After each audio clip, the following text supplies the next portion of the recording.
Hi guys, this is Miss Pelletier, and I am trying to figure out how to go over these slides with you. I want to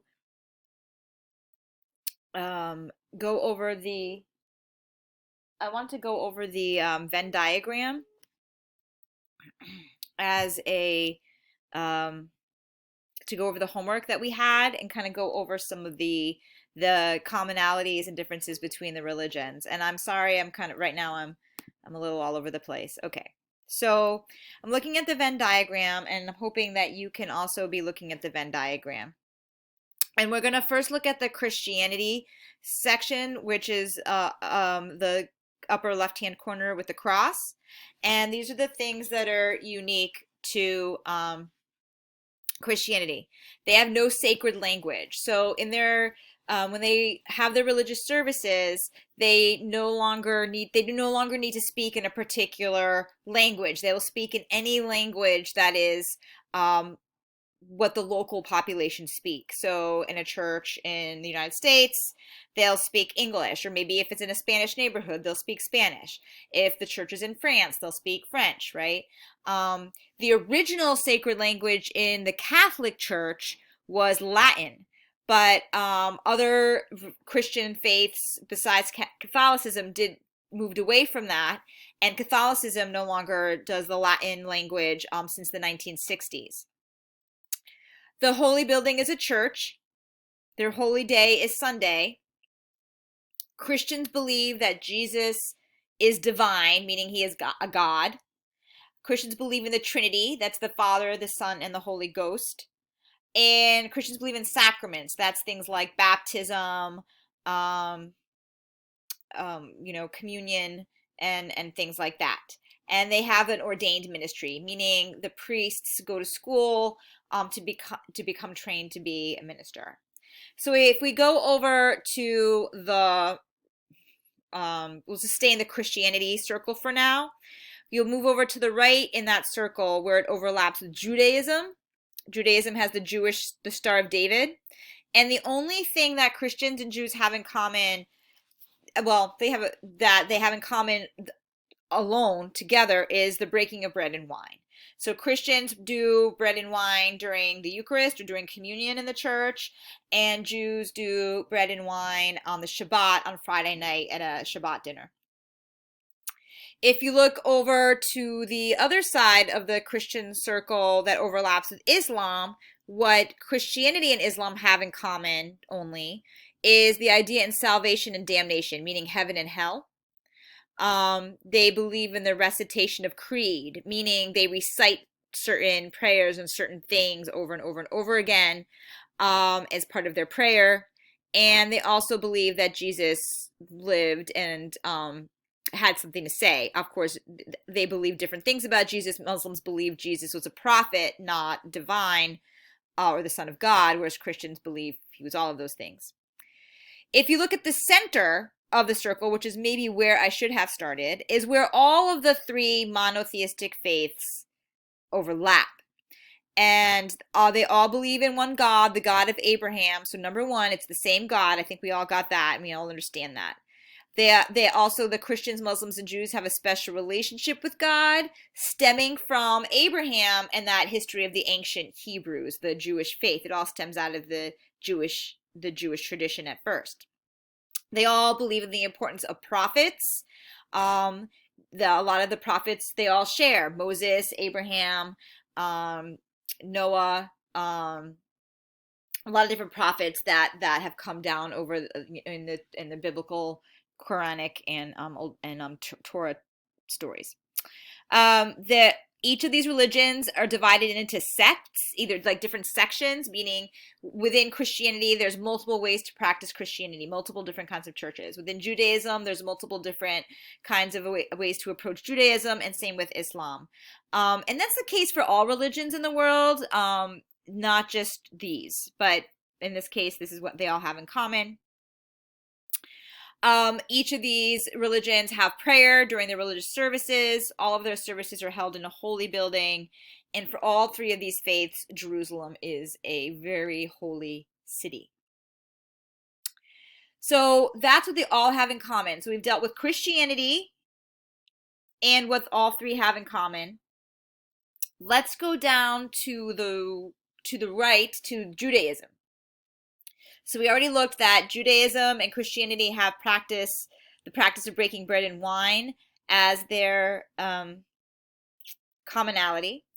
And then if you look over to the external circle, the extreme right, above the Star of David, this is what is unique to Judaism. Hebrew is their sacred language. That's what their prayers are in. If you really want to practice Judaism, you need to learn some Hebrew, if not a lot of Hebrew. In Israel, which is a Jewish state, they speak Hebrew.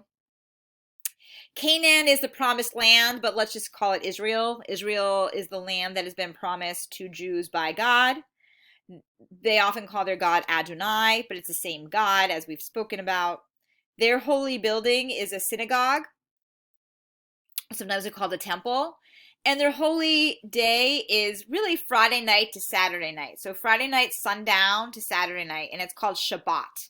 So it starts with sundown with a Shabbat dinner, as I mentioned, where there's a breaking of bread and wine. You often sit with your family and do special prayers. It's a special evening. Sometimes people do it with friends. Usually the next day, many Jews then go to temple or synagogue in the morning. So different sects of Judaism practice things differently. Some Jews don't use technology, like you're not supposed to use lights or things like that. Some Jews are looser with those rules. It depends on the sect you belong to. Moving down in the circle of Judaism where it overlaps with Islam, Islam and Judaism overlap in that they have dietary laws. In particular, neither Jews nor Muslims eat pork. And some of their food has to be prepared in a certain way. Both believe in fasting. In Ramadan, Muslims fast for a month. We'll talk more about that when we talk, because we're going to go really delve into Islam. And then Jews fast during Yom Kippur. I know I've had students in the past say Christians fast, and they can, and they do from time to time, but it's not for every single Christian sect. It is not a required thing that they do once a year diligently. But we've had arguments about this in class over the years, so I know some of you may still have a problem with me saying that, and we can talk about that more if you'd like. They have a tradition of almsgiving, giving to charity as part of their faith, particularly Muslims. It's part of their 5 pillars, just as fasting is. Again, you could argue that Christians also have charity as part of their faith, but it's not quite as embedded as it is in the Jewish and Islamic traditions. And they each have a sacred language. And we'll talk about what the Muslim sacred language is, though you can guess that it's probably Arabic.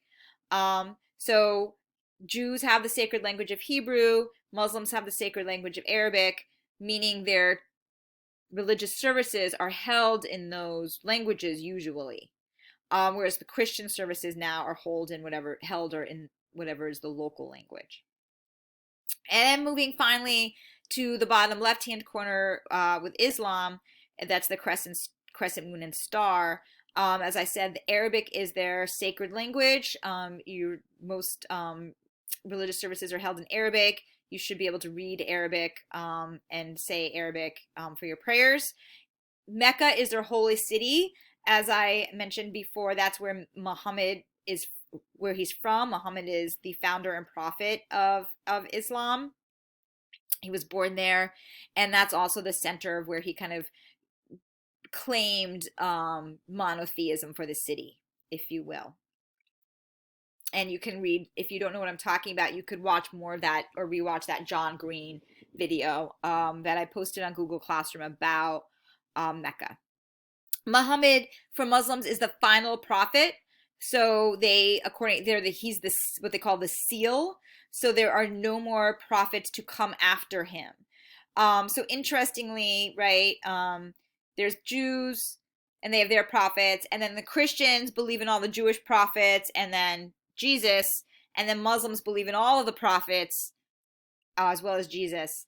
But each faith doesn't necessarily believe in any prophet that comes after them. So Jews don't believe Jesus is a prophet, and Christians don't really necessarily believe that Muhammad is a prophet. It's not part of their faith. But for Muslims, they build on everything, but they say nothing comes after this. There's no other prophets. There's no other stages to the evolution of these three monotheistic faiths, which really each of these are a bit of an evolution. And that Islam is the most perfect word of God. That word of God comes in the Quran. And again, if you watch that video with John Green, the Quran, according to Muslims, is the actual word of God. It's not written down by somebody else or heard by people written down thousands of years afterwards, like the Bible, the Old Testament, the New Testament, or hundreds of years afterwards. The Quran literally is God's word. So where it comes from is that Muhammad heard the word of God come to him, and God said, he literally said, recite.